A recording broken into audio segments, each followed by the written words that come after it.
Hello YouTubers. Pardon the noise in the background. My neighbor is having their yard mowed. Not by me, obviously. And the music you hear on the radio, I don't own any rights to it. It's whatever is on my radio, honestly. So with that being said, let's get started. What we got here today is, well, we're starting a new YouTube series called Poor Man's Snowplow. Now, we all know that Jake has this nice homemade sleeve hitch that I built myself and designed after a Sears Bourbon sleeve hitch or 3-point. I'm waiting on a handle to replace the one I broke. This is a funny story. I'll mention it when I get it. So this is a spare bracket or clevis I made that will go on this.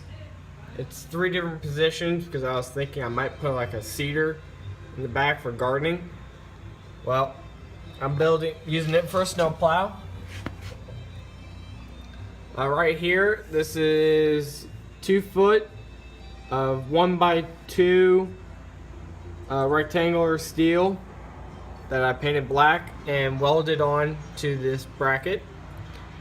Now, tools you're going to need to do this is probably a drill, a power drill that matches that'll match in a bit that'll match your sleeve hitch, a welder.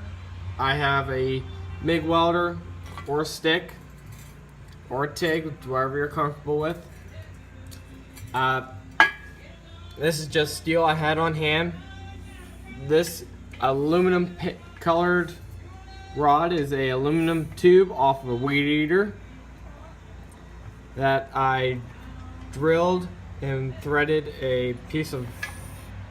all thread through there with 2 bolts forcing on each side. I got notches cut in here using my Dremel, which is dead. This is modeled after the Brindley snow plow, which they have a 30-degree pivot. Mine does a 45 on each side. My pin here is a solid piece of steel, 1/2 inch with a 1/2 inch bushing that I drilled and welded in with a 1/4 inch bolt through with 2 washers on each side and a nylon locking nut on this side. And this is just the main body.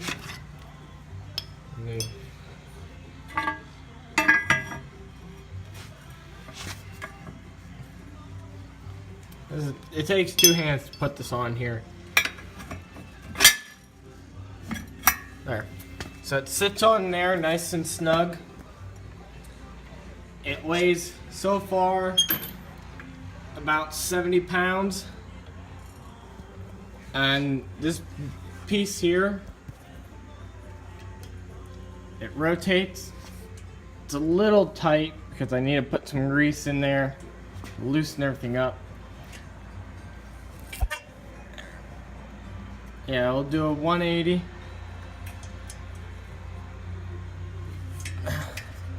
It will lock in in either positions.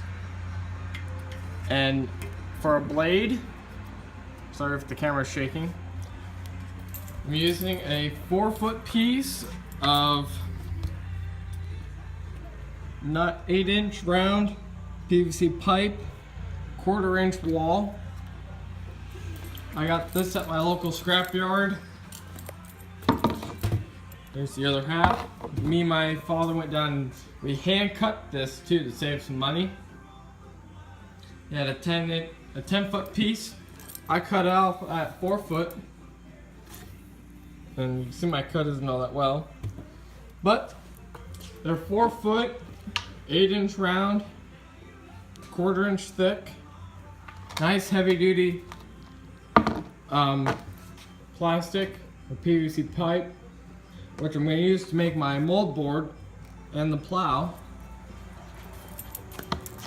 And let me just kick that down.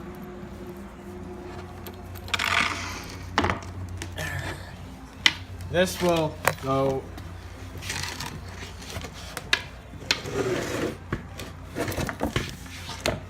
something like this. 4 foot wide, because the Jacobson sits at 4 foot wide with these tires. And I'm building this because I know a nice old lady. She's a great friend of my friend's, one of my friend's grandmother. I don't want her to be out in the having a slick driveway full of ice and snow. So I'm building this plow so I can go up, plow for her, so she doesn't slip and get hurt on the ice or get stuck in the snow. The inside of this pipe is nice and smooth.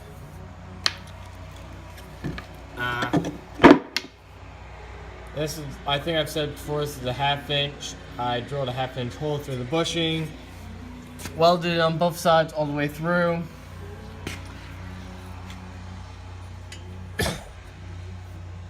You can use a bolt, you can use a bolt or something, but this is poor man. You can do this as expensive as you want.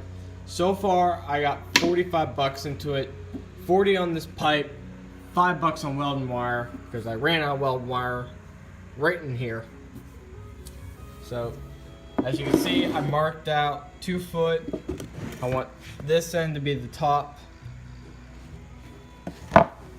because the bottom end's all chewed. I'm thinking of reinforcing this with a piece of steel. I gotta make the backing plate for the plow, and I'm gonna weld it onto this spindle. And of course, I gotta put some grease in this so it turns easier and all that. Maybe a handle on here. So, stay tuned for this video, or stay tuned, because we'll be doing more builds like this. We're also at 50 subscribers, so I don't know what we're gonna do for a 50 sub video. Tell me in the comments below. If you have questions on this, put them in the comments below. I respond to all my comments, and if you're just now subscribing, welcome to the channel. Also, this Friday we're doing a live feed, Fire Up Friday, from our Instagram page. And we're firing up the Sears Suburban 12. I just put a brand new fuel pump on it, and we're going to try it out. So thank you for watching. Like, comment, subscribe, and adios.